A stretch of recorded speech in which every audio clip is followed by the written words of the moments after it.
എല്ലാ വിദ്യാർത്ഥികൾക്കും ഒരിക്കൽ കൂടി ഓൺലൈൻ ക്ലാസ്സിലേക്ക് സ്വാഗതം. നമ്മൾ കഴിഞ്ഞ ക്ലാസ്സിൽ പറഞ്ഞു നിർത്തിയതുപോലെ ഈ ക്ലാസ്സിൽ നമ്മൾ ചർച്ച ചെയ്യാൻ പോകുന്ന വിഷയം പ്രസ് കമ്മീഷനാണ്. എന്തിനാണ് പ്രസ് കമ്മീഷൻ, എന്തിനു നിലവിൽ വന്നു, എങ്ങനെ അതിൻ്റെ പ്രൊസീജിയേഴ്സ് നടക്കുന്നു തുടങ്ങിയ കാര്യങ്ങളാണ് നമ്മളിതിൽ കാണാനായിട്ട് പോകുന്നത്. After independence, there was a constant demand by editors and journalists urging the government of India to inquire into the state of the press in India and put forward recommendations that can be enacted for the benefit of the press. Thus, then the Prime Minister Jawaharlal Nehru announced the constitution of the first Press Commission under the chairmanship of Justice G.S. Rajyadeksha on September 23, 1952. The commission was asked to examine the state of the press in the country and its present and future lines of development. അപ്പോൾ സ്വാതന്ത്ര്യലബ്ധിക്ക് ശേഷം ഇന്ത്യയിൽ ഏറ്റവും കൂടുതൽ ഉയർന്നു വന്ന അല്ലെങ്കിൽ ഇന്ത്യയിലെ ഏറ്റവും വലിയ ആവശ്യമായിട്ട് പറഞ്ഞു കേൾക്കപ്പെട്ട ഒരു കാര്യമാണ് ഇന്ത്യക്ക് സ്വന്തമായിട്ടൊരു പ്രസ് കൗൺസിൽ വേണം എന്നുള്ള ആവശ്യം. എന്താണ് പ്രസ് കൗൺസിലിൻ്റെ ആവശ്യം എന്ന് പറയുന്നത്? ഇന്ത്യയിലെ പ്രസ്സിൻ്റെ സ്റ്റാൻഡേർഡും ക്വാളിറ്റിയും നിലനിർത്തുന്നതിന് വേണ്ടിയും പ്രസ്സിൻ്റെ ബെനിഫിറ്റിന് വേണ്ടി നിലകൊള്ളുന്ന ഒരു പ്രസ് കൗൺസിൽ ആരംഭിക്കണം എന്നുള്ളതാണ് ആവശ്യം. അപ്പോൾ ആ ഒരു ആവശ്യം മുന്നോട്ട് വെച്ചപ്പോൾ ജവഹർലാൽ നെഹ്റു ഒരു എഡിറ്ററൊക്കെ ആയിരുന്നതുകൊണ്ട് തന്നെ അദ്ദേഹം അത് അംഗീകരിച്ചു. ഒരു ചീഫ് ജസ്റ്റിസിൻ്റെ ചെയർമാൻഷിപ്പിൽ അദ്ദേഹം ഒരു കമ്മിറ്റിയെ രൂപീകരിച്ചു. അതിനെയാണ് പ്രസ് കമ്മീഷൻ എന്ന് വിളിക്കുന്നത്. 1952 ഫസ്റ്റ് പ്രസ് കമ്മീഷൻ നിലവിൽ വന്നു. The commission submitted its report on July 14, 1954 after 2 years of work. The major recommendation of the commission are briefly explained below. അപ്പോൾ ഈ കമ്മിറ്റി മുന്നോട്ട് വെച്ച ചില നിർദ്ദേശങ്ങൾ ഏതൊക്കെയെന്നുള്ളതാണ് നമ്മളിനി കാണാൻ പോകുന്നത്. First one, press council. അവർ പറയാണ് ഒരു പ്രസ് കൗൺസിൽ എന്തായാലും വേണം. The commissions first recommendation was to constitute a press council. The council is to look in to the freedom, independence, standard and development of the press. 4 കാര്യങ്ങൾ നോക്കാനാണ് press council വേണ്ടത്. ഈ ചോദ്യം what are the contributions given by 2 press commissions in India? Discuss the major contributions of press commission. In India, there is a press council under the government of India. This system is enacted by the process done by the first and second press commissions. Discuss this statement on the basis of the contribution given by the press commission. ഇങ്ങനെ തിരിച്ചും മറിച്ചും പല രീതിയിൽ ചിലപ്പോൾ വളഞ്ഞൊക്കെ മൂക്ക് പിടിക്കും. നിങ്ങളതൊന്നും നോക്കണ്ട. Press കൗൺസിലിൻ്റെ കോൺട്രിബ്യൂഷൻ എന്താണ് എന്നാണ് ചോദ്യം. അപ്പോൾ ആദ്യത്തെ പ്രസ് കൗൺസിൽ 1952 നിലവിൽ വന്നു. 54 റിപ്പോർട്ട് സബ്മിറ്റ് ചെയ്തു. അവരുടെ നിർദ്ദേശപ്രകാരം 9 നിർദ്ദേശങ്ങളാണ് അവർ മുന്നോട്ട് വെച്ചത്. അതിലാദ്യത്തേതാണ് നമ്മളിപ്പോൾ പറഞ്ഞത്, ഒരു പ്രസ് കൗൺസിൽ വേണം. ആ പ്രസ് കൗൺസിലിൻ്റെ ഉദ്ദേശം എന്ന് പറയുന്നത് ഇന്ത്യയിലെ പ്രസ്സിന് ഫ്രീഡം, ഇൻഡിപെൻഡൻസ്, അതുപോലെ തന്നെ സ്റ്റാൻഡേർഡും ഡെവലപ്മെൻറ്റും ഉറപ്പുവരുത്താനാണ് പ്രസ് കൗൺസിലിൻ്റെ ആവശ്യം. ഏതെങ്കിലും വിധത്തിൽ ഗവൺമെൻറ് ഇന്ത്യൻ പ്രസ്സിൻ്റെ ഫ്രീഡം നഷ്ടപ്പെടുത്തുന്നു എന്ന് തോന്നിയാൽ അതിലിടപെടേണ്ട ഭാരിച്ച ഉത്തരവാദിത്തം പ്രസ് കൗൺസിലിനുണ്ടായിരിക്കും. രണ്ടാമത്തെ നിർദ്ദേശം, registrar of news paper in India. A press registrar should be appointed for the country as a whole. It will be the responsibility of this officer to bring out an annual report which will contain the fact and figures relating to the industry. ചിലപ്പോഴൊക്കെ ഇന്ത്യയിൽ ഇത്ര പത്രങ്ങളുണ്ട്, മലയാളത്തിൽ അത്ര പത്രങ്ങളുണ്ട്, തെലുങ്കിൽ ഇത്ര പത്രങ്ങളുണ്ട്, കന്നഡയിൽ ഇത്ര പത്രമുണ്ട് എന്നൊക്കെ പലപ്പോഴും പറയുന്നത് കേൾക്കാം. അതൊന്നും ചിലപ്പോൾ ഔദ്യോഗികമായിട്ടുള്ളൊരു കണക്കായിക്കൊള്ളണമെന്നില്ല. അങ്ങനെ ഔദ്യോഗികമല്ലാത്ത അനൗദ്യോഗിക കണക്കുകൾ ഒരുപാട് വരാൻ തുടങ്ങിയപ്പോൾ പ്രസ് കമ്മീഷൻ പറഞ്ഞു ഒരു ഓഫീസറെ നിയമിക്കുക. അദ്ദേഹത്തിൻ്റെ പേരാണ് registrar of news paper in India എന്ന പേരിൽ ഒരു ഓഫീസറെ നിയമിക്കുകയും ആ ഓഫീസർ ഇന്ത്യയിലുള്ള അംഗീകൃത പത്രസ്ഥാപനങ്ങളുടെ കണക്ക് സൂക്ഷിക്കുകയും വർഷത്തിൽ 1 തവണ റിപ്പോർട്ട് സബ്മിറ്റ് ചെയ്യുകയും വേണം. price page schedule. A minimum price should be fixed at which papers of a particular size can be sold. It also recommended that the quantum of advertisement in a week's issue of a newspaper should not exceed 40% of the total print area. Page price standard കൊണ്ടുവന്നത് ആദ്യമായിട്ട് first press കമ്മീഷൻ്റെ നിർദ്ദേശപ്രകാരമാണ്. അതായത് ഒരു standard സൈസിലുള്ള news പേപ്പറിൻ്റെ ഒരു sheet, അങ്ങനത്തെ 8 ഷീറ്റ് പ്രിൻ്റ് ചെയ്യുന്ന പേപ്പറാണെങ്കിൽ അവർക്ക് ഇത്ര രൂപ സബ്സ്ക്രിപ്ഷനായിട്ട് മേടിക്കാം. 12 ഷീറ്റ് പ്രിൻ്റ് ചെയ്യുന്നുണ്ടെങ്കിൽ അവർക്ക് ഇത്ര മേടിക്കാം. അങ്ങനെ പേജിനനുസൃതമായിട്ട് ഒരു പത്രത്തിൻ്റെ വില നിശ്ചയിക്കേണ്ട ഒരു തീരുമാനം കൊണ്ടുവന്നത് ഫസ്റ്റ് പ്രസ് കമ്മീഷനാണ്. ഒപ്പം അവർ ഒരു നിർദ്ദേശം കൂടി വെച്ചു.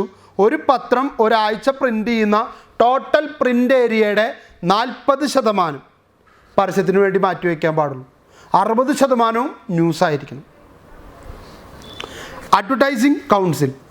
An advertising council may be created to advise on the ethics of the advertising, to organize market research and to carry out readership survey. ഒരു അഡ്വർടൈസിംഗ് കൗൺസിലിനെ നിയമിക്കുക. ഈ കൗൺസിൽ കൊണ്ട് എന്താ മെച്ചം എന്നറിയും? അവരാണ് ഓരോ പരസ്യത്തിൻ്റെയും സ്റ്റാൻഡേർഡ് തീരുമാനിക്കുന്നത്. ചില പരസ്യങ്ങളുണ്ടാവും നമ്മളുടെ സംസ്കാരത്തിന് നിരക്കാത്ത പരസ്യങ്ങൾ. ചില പരസ്യങ്ങളുണ്ടാവും വലിയ വലിയ അവകാശവാദങ്ങൾ ഉന്നയിക്കുന്ന പരസ്യങ്ങൾ. ചില പരസ്യങ്ങളുണ്ടാവും ചിലരെ കളിയാക്കിക്കൊണ്ടുള്ള, ചില വിഭാഗത്തെ, ചില ഗ്രൂപ്പിനെ, ചില കമ്മ്യൂണിറ്റിയെ മോശവൽക്കരിച്ചുകൊണ്ടുള്ള ചില പരസ്യങ്ങളുണ്ടാവും. പെട്ടെന്നൊരു ഉദാഹരണം മനസ്സിലേക്ക് ഓടി വന്നത് നിങ്ങളോടൊരു എക്സാമ്പിൾ പങ്കുവയ്ക്കുകയാണ്. കുറച്ച് നാൾ മുൻപ് ഒരു പരസ്യം ഇറങ്ങിയായിരുന്നു. കല്യാൺ ജ്വല്ലേഴ്സിൻ്റെ പരസ്യമായിരുന്നു. അമിതാഭ് ബച്ചനും മഞ്ജു വാര്യരുമാണ് പരസ്യത്തിൽ അഭിനയിച്ചത്. അമിതാഭ് ബച്ചന് പെൻഷനായിട്ട് ബാങ്കിലേക്ക് വന്ന പൈസ കൂടുതലായിട്ട് വന്നു. 2 വട്ടം ക്രെഡിറ്റായി.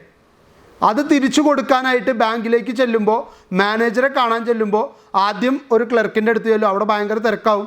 ഒന്ന് പോടോ എന്നൊക്കെ പറഞ്ഞിട്ട് അമിതാഭ് ബച്ചനെ തള്ളി മാറ്റും, അല്ലെങ്കിൽ നീക്കി നിർത്തും. അല്ലെങ്കിൽ മാനേജറെ പോയി കാണാൻ പറഞ്ഞിട്ട് അയാൾ ഭയങ്കര റൂഡായിട്ട് പെരുമാറും. മാനേജർ പോയി കാണുമ്പോൾ മാനേജർ പറയും, ഇതൊക്കെ തിരിച്ചു കൊടുക്കേണ്ട കാര്യമുണ്ടോ, ഇതൊക്കെ ആരറിയാനാ? അപ്പോൾ അമിതാഭ് ബച്ചൻ പറയുന്നൊരു മറുപടിയിലാണ് പരസ്യം അവസാനിക്കുന്നത്. ആരും അറിഞ്ഞില്ലെങ്കിലും എനിക്ക് പ്രശ്നമില്ല, പക്ഷേ എൻ്റെ മനസാക്ഷിക്ക് ശരിയെന്ന് തോന്നുന്നു ചെയ്യും. വിശ്വാസം അതല്ലേ എല്ലാം. കല്യാൺ ജ്വല്ലേഴ്സ് പരസ്യം കഴിഞ്ഞു. ഈ പരസ്യത്തിനെതിരെ ആദ്യം പരാതി കൊടുത്ത ആരാന്നറിയോ? Bank employees association. എന്താ കാരണം എന്നറിയോ? ബാങ്ക് എംപ്ലോയീസ് വളരെ റൂഡായിട്ട് പെരുമാറുന്നവരാണെന്നോ, അല്ലെങ്കിൽ മാനേജർ ഉൾപ്പെടെയുള്ള സ്റ്റാഫ് അതൊന്നും കുഴപ്പമില്ല, അതൊക്കെ കയ്യിലിരുന്നോട്ടെ എന്ന് പറയുന്ന തരത്തിൽ ഈ രാജ്യത്തെ ഒറ്റുകൊടുക്കുന്നവരല്ല എന്ന് പറഞ്ഞുകൊണ്ട് കംപ്ലൈൻറ്റ് ചെയ്തതിൻ്റെ പേരിൽ ആ പരസ്യം പിൻവലിക്കേണ്ടി വന്നു കല്യാൺ ജ്വല്ലേഴ്സിന്. ഇതാണ് ഞാൻ പറഞ്ഞ ഒരു ടീമിനെ മോശവൽക്കരിക്കുക, അല്ലെങ്കിൽ ഒരു വിഭാഗത്തെ കളിയാക്കുക, ഒരു ഗ്രൂപ്പിനെ കുറ്റപ്പെടുത്തുക. അങ്ങനെയുള്ള പരസ്യങ്ങൾ ചെയ്യാൻ പാടില്ല.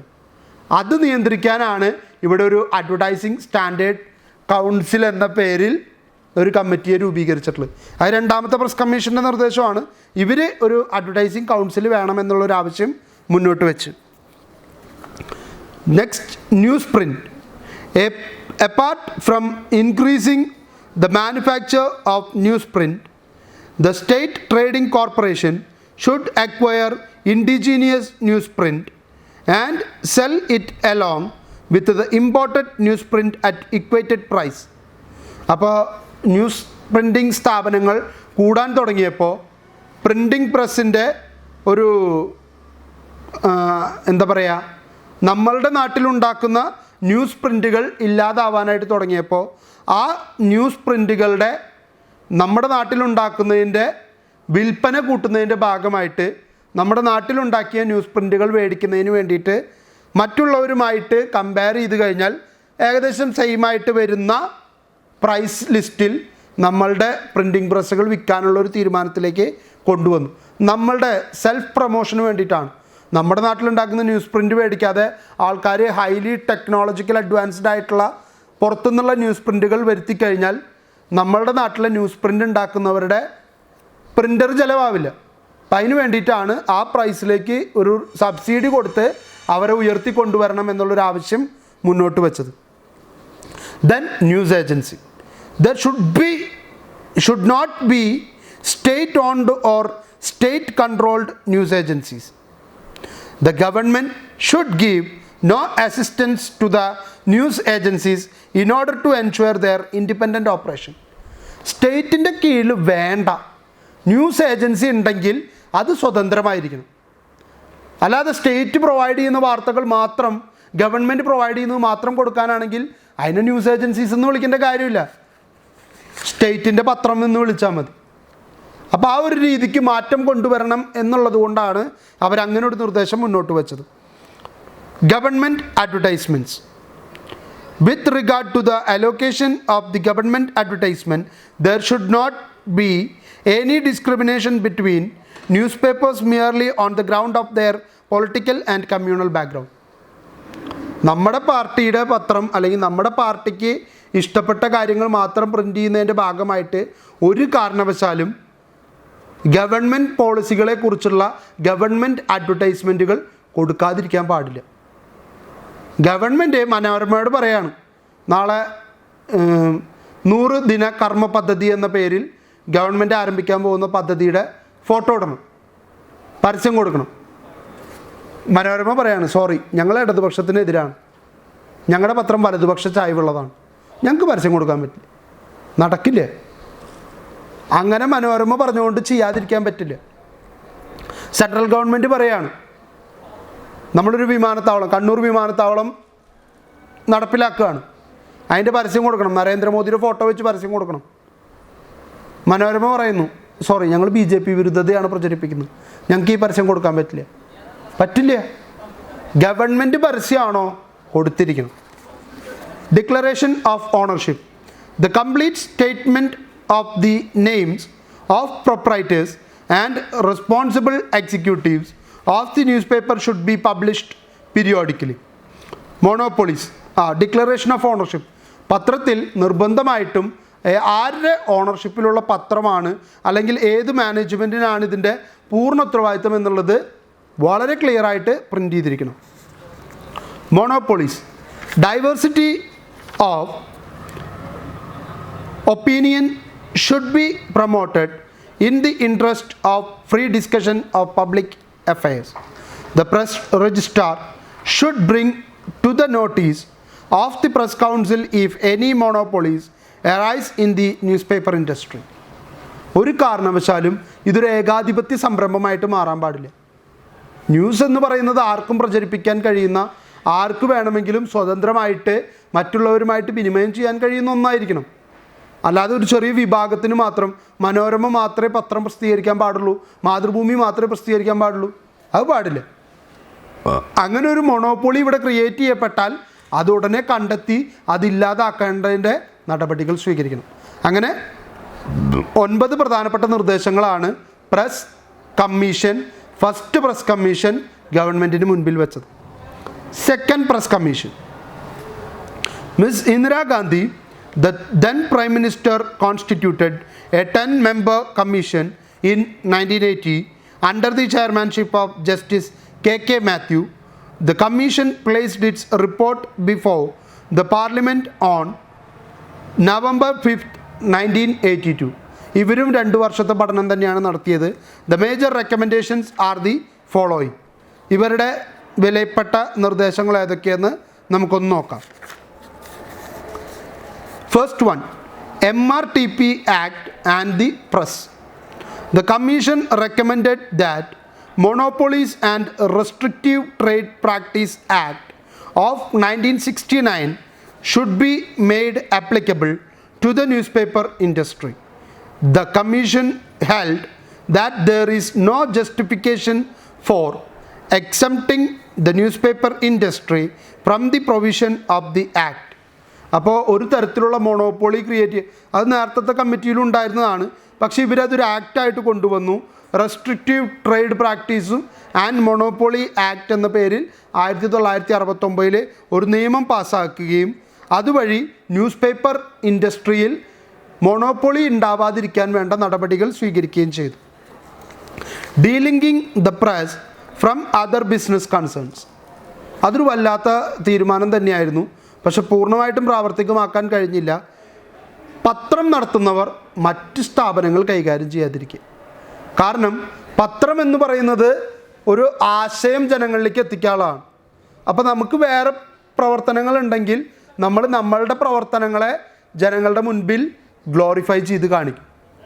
ഇപ്പോൾ റിലയൻസിന് സ്വന്തമായിട്ട് പത്രം ഉണ്ടെങ്കിൽ പെട്രോൾ ഡീസൽ വില വർധനവിനെ കുറിച്ച് ആ പത്രം ഒന്നും സംസാരിക്കില്ലേ, കാരണം റിലയൻസിന് കാശ് കിട്ടുന്ന പരിപാടിയാണ്. അതുകൊണ്ടാണ് ഡീലിങ്ക് ചെയ്യാൻ പറഞ്ഞത്, മറ്റ് ബിസിനസ് കൺസേണുകളിൽ നിന്ന് പത്രത്തിനോട് വിട്ടു നിൽക്കാൻ ആവശ്യപ്പെട്ടത്.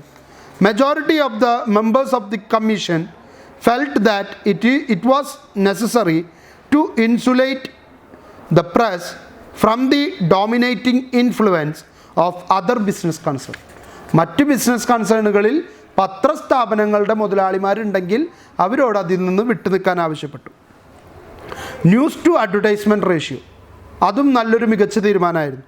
The commission recommended that for the freedom of the press to be effective, the present degree of the dependence on advertisement will have to be lessened. A news to advertisement ratio is absolutely essential for promoting fair competition among existing units and the new entrants. അപ്പോൾ ഒരു പത്രത്തെ സംബന്ധിച്ചിടത്തോളം അവരെന്തോരം news publish ചെയ്യുന്നുണ്ടോ അതിന് ആനുപാതികമായിട്ടായിരിക്കണം അവരുടെ പരസ്യം. ഇപ്പോൾ ഒരു ചെറിയ പത്രമാണെങ്കിൽ, വളരെ ചെറിയ പത്രമാണെങ്കിൽ അവർക്ക് 60% പരസ്യവും 40% എന്തും കൊടുക്കാം, അഡ്വർടൈസ്മെൻറ്റും കൊടുക്കാം, ന്യൂസും കൊടുക്കാം. ഒരു മിഡിൽ ക്ലാസ് പത്രമാണെങ്കിൽ അവർക്ക് 50-50 50% വാർത്ത 50% പരസ്യം. കാരണം എന്നാലേ അവർക്ക് പിടിച്ചു നിൽക്കാൻ പറ്റുള്ളൂ. ഇനി ടോപ്പ് ക്ലാസ് മനോരമ, മാതൃഭൂമി പോലെയുള്ള പത്രങ്ങളാണെങ്കിൽ 60% വാർത്തയും 40% പരസ്യം കൊടുക്കാൻ പാടുള്ളൂ. അപ്പോൾ എന്താ മെച്ചം? ബെനിഫിറ്റ് എന്ന് പറയുന്നത് അങ്ങനെയുള്ള പത്രങ്ങൾക്ക് പരസ്യം കുറയുമ്പോൾ പക്ഷെ അവരെന്ത് ചെയ്യും, അവരതിനനുസരിച്ച് പേജ് കൂട്ടും. 10 പേജിൽ 60% വാർത്ത എന്ന് പറഞ്ഞാൽ 6 പേജ് വാർത്ത കൊടുത്താൽ മതി, 4 പേജോളം പരസ്യം കൊടുക്കാം. അതേസമയം 14 പേജ് നമ്മൾ പ്രിൻ്റ് ചെയ്യുന്നുണ്ടെങ്കിൽ, അല്ലെങ്കിൽ 15 പേജ് ഞാൻ പ്രിൻ്റ് ചെയ്യുന്നുണ്ടെങ്കിൽ അതിലെനിക്ക് 9 പേജ് വാർത്തയും ബാക്കിയുള്ള 6 പേജ് എനിക്ക് പരസ്യവും കൊടുക്കാം. അപ്പം 4-ൽ നിന്ന് 6-ലേക്ക് പരസ്യം ഉയരുമ്പോൾ അതിനനുസരിച്ചുള്ള അഡ്വാൻറ്റേജ് എനിക്ക് കിട്ടും. പക്ഷേ അങ്ങനെ ഒരു റേഷ്യോ നിലനിർത്തി. കാരണം അല്ലെങ്കിൽ അവരുടെ കയ്യിൽ പരസ്യം മാത്രമാവും, വലിയ മീഡിയകളിൽ പരസ്യം കൂടുതലുണ്ടാവും, കാരണം ഏറ്റവും കൂടുതൽ ആൾക്കാരിലേക്ക് എത്തുന്നതല്ലേ. അതിനാണ് അങ്ങനെ ഒരു റേഷ്യോ കൊണ്ടുവന്നത്. News paper development commission, in order to improve the quality of newspaper, especially medium and small one, the commission recommended the setting up of a newspaper development commission. The other major recommendations are briefly mentioned below. അപ്പോൾ ഒരു news paper ഡെവലപ്മെൻറ്റിന് വേണ്ടി ഒരു കമ്മീഷനെ നിയോഗിച്ചു. ആ കമ്മീഷനെ setup ചെയ്യേണ്ടതിൻ്റെ ആവശ്യകതയെക്കുറിച്ച് പറഞ്ഞു. The other recommendation, ഇതുകൂടാതെയും ഉണ്ടായിരുന്നു. The rule of the press should neither be that of an advisory nor an ally to the government but that of a constructive critic. അപ്പോൾ എപ്പോഴും പത്രത്തിൻ്റെ ഒരു നിലനിൽപ്പ് എന്ന് പറയുന്നത്, അല്ലെങ്കിൽ പത്രം നിൽക്കേണ്ടത് ഒരു ഉപദേശകനായിട്ടായിരിക്കണം, അല്ലാതെ ഗവൺമെൻറ്റിൻ്റെ കൂടെ നിൽക്കുന്ന ഒരാളായിട്ട് മാറരുത്. Editors should have final say in the acceptance or rejection of advertisements. ഒരു പത്രത്തിൽ ഏതെങ്കിലും ഒരു പരസ്യം വേണോ വേണ്ടയോ എന്ന് തീരുമാനിക്കേണ്ടതിൻ്റെ അവസാന വാക്ക് എപ്പോഴും ആ പത്രത്തിൻ്റെ എഡിറ്റർ ആയിരിക്കണം. The press should act as unifying element and avoid objectionable communal writing. എപ്പോഴും ഒരു യൂണിഫൈയിങ് എലമെൻറ്റ് കൊണ്ടുപോകാനാണ് ശ്രമിക്കേണ്ടത്. 2 മതങ്ങൾ തമ്മിൽ, 2 വിഭാഗങ്ങൾ തമ്മിൽ, 2 ഗ്രൂപ്പുകൾ തമ്മിൽ എവിടെയെങ്കിലും പ്രശ്നങ്ങളുണ്ടെങ്കിൽ അവരെ ഒരുമിച്ച് കൊണ്ടുപോകാൻ വേണ്ടി, അല്ലെങ്കിൽ അവരെ ഒപ്പം നിർത്തുന്നതിന് വേണ്ടിയിട്ടുള്ള യൂണിഫൈയിങ് ഫാക്ടറായിട്ടാണ് പ്രസ് പ്രവർത്തിക്കേണ്ടത്. അല്ലാതെ അവരെ തമ്മിലടിപ്പിക്കാൻ എന്ത് കൂടുതലായിട്ട് എഴുതാം, എങ്ങനെ കമ്മ്യൂണൽ ഇഷ്യൂ ഉണ്ടാക്കാം എന്നല്ല നോക്കേണ്ടത്. The commission wanted the press council to evolve a code of ethics for journalist. ജേർണലിസ്റ്റിന് വേണ്ടി ഒരു കോഡ് ഓഫ് എത്തിക്സ് ക്രിയേറ്റ് ചെയ്യാനായിട്ട് ഇവർ ആവശ്യപ്പെട്ടു. newspaper and periodical should annually publish their financial account. എല്ലാ വർഷവും ഇവരുടെ കണക്കുകൾ ബോധിപ്പിക്കണം. എത്ര രൂപ പരസ്യ വരുമാനം, എത്ര രൂപ സബ്സ്ക്രിപ്ഷൻ, എത്ര ചെലവ്, ശമ്പളം, മറ്റ് കാര്യങ്ങൾക്കായിട്ട് എത്ര ചിലവാക്കി, അതിലൂടെ വന്ന വരുമാനം എത്ര, മറ്റേതിലൂടെ വന്ന വരുമാനം എത്ര, ഇതൊക്കെ വളരെ കൃത്യമായിട്ട് കമ്മീഷൻ്റെ മുൻപിൽ അവതരിപ്പിക്കണം. ഇനി ഇന്ത്യയിലെ പ്രസ്സിനെയും ജേർണലിസ്റ്റുകളെയും നിയന്ത്രിക്കാനുള്ള സംഘടനയാണ് press council of India, PCI. എങ്ങനെയാണ് പ്രസ് കൗൺസിൽ ഓഫ് ഇന്ത്യയുടെ പ്രവർത്തനം, എന്തൊക്കെ രീതിയിലുള്ള ലക്ഷ്യങ്ങളാണ് അവർക്കുള്ളത്, അവിടെ എങ്ങനെ ഒരു പരാതി കൊടുക്കാം, ആ പരാതി കൊടുത്താൽ അതെങ്ങനെയാണ് കൗൺസിൽ പ്രൊസീഡ് ചെയ്യുക, കൗൺസിലിന് എന്തൊക്കെ അധികാരങ്ങളുണ്ട് എന്നുള്ള കാര്യങ്ങളാണ് നമ്മൾ ഇനി കാണാനായിട്ട് പോകുന്നത്. Press council of India, PCI. The concept of press council first emerged in Sweden 1916 to maintain and improve the standards of newspaper. Presently around 70 countries are reported to have press councils. The Press Council of India Act deals not only with the journalists, editors, newspaper proprietors or the press in general, but also the general public who have grievances against the press. The Act established a press council for the purpose of prevailing the freedom of the press and maintaining and improving the standard of newspaper and news agencies in the country as a statutory body. അപ്പോൾ ഇവിടെ ഒരു press council ആദ്യമായിട്ട് ലോകത്ത് അവതരിപ്പിക്കുന്നത് 1916 സ്വീഡനാണ്. അതിനുശേഷം ഇന്നിപ്പോൾ 70ഓളം രാജ്യങ്ങളിൽ press council നിലവിലുണ്ട്. പ്രസ് കൗൺസിലിൻ്റെ ഉദ്ദേശം എന്ന് പറയുന്നത് ന്യൂസ് പേപ്പർ റീഡേഴ്സ്, എഡിറ്റേഴ്സ്, അതുപോലെ തന്നെ ജേർണലിസ്റ്റ്, അതുപോലെ തന്നെ ന്യൂസ് പേപ്പർ പ്രൊപ്പറൈറ്റേഴ്സുമായിട്ടുള്ള ആളുകൾക്ക് വേണ്ടി മാത്രമല്ല. ഒരു ന്യൂസ് പേപ്പറിനെ കുറിച്ച് സാധാരണക്കാരനൊരു പരാതി ഉണ്ടെങ്കിൽ അത് പറയാൻ വരെ നമുക്ക് പ്രസ് കൗൺസിലിനെ വേണമെങ്കിൽ സമീപിക്കാം. ഒറിജിൻ എങ്ങനെയാണെന്ന് നോക്കാം. Origin of Press Council. The notion of the Press Council in India was introduced by the first Press Commission report of 1954. The commission held that the best way to maintain professional standard in journalism would be bring into existence a self-regulatory body of people principally connected with the industry. It would be their responsibility to ensure anyone guilty of breach of ethics of the profession, besides fostering the development of the press and protecting it from external pressures. അപ്പോൾ ഒരു press കൗൺസിലിൻ്റെ ആവശ്യമോടെ വരുന്നതിൻ്റെ കാരണം പ്രസ്സിൻ്റെ freedom സംരക്ഷിക്കപ്പെടണം, അതുപോലെ തന്നെ ആരൊക്കെയാണ് എത്തിക്സിനെതിരായിട്ട് പ്രവർത്തിക്കുന്നതെന്നുണ്ടെങ്കിൽ അത് കണ്ടെത്തണം, അതുപോലെ തന്നെ അവരെ റെഗുലേറ്റ് ചെയ്യുന്നൊരു സെൽഫ് റെഗുലേറ്ററി ബോഡി വേണം എന്നുള്ള ആവശ്യത്തിൻ്റെ അല്ലെങ്കിൽ ഉദ്ദേശത്തിൻ്റെ ഭാഗമായിട്ടാണ് ഇത്തരത്തിലൊരു കമ്മീഷൻ അല്ലെങ്കിൽ ഒരു പ്രസ് കൗൺസിൽ രൂപീകരിക്കാനുള്ള തീരുമാനത്തിലേക്ക് എത്തുന്നു. Thus press council of India was set up on July 4, 1966. 1954 നിർദ്ദേശം വന്നെങ്കിലും 1966 ആദ്യമായിട്ട് പ്രസ് കൗൺസിൽ ഓഫ് ഇന്ത്യ രൂപീകരിക്കുന്നു. As per the press council act of 1965.